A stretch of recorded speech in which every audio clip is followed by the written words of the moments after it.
Polly St. George talks us through her recent investigation of the company Entrust, a company who just recently signed a contract with the United Kingdom to provide digital passports for COVID-19 vaccine tracking.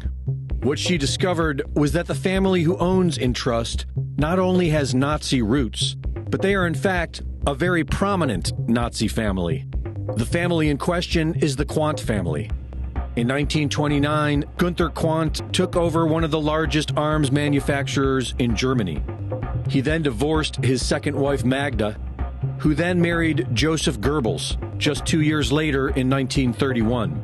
The Goebbels family then became heavily involved in the Quandt family business. Their marriage took place on a grand property owned by Gunther Quandt, where Adolf Hitler served as the best man.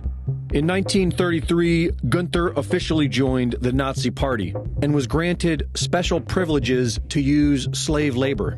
One of their factories even had its own concentration camp, an execution area.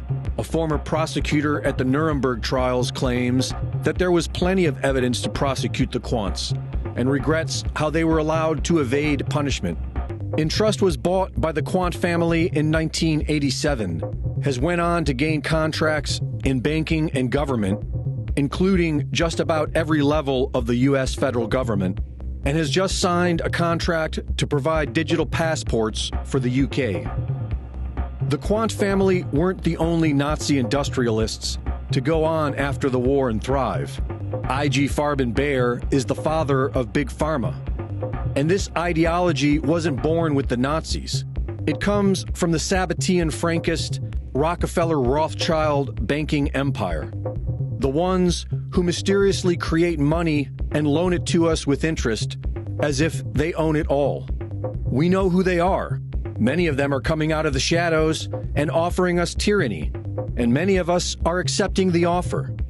And all we have to do to save our lives is say no to this criminal gang of psychotic vampires.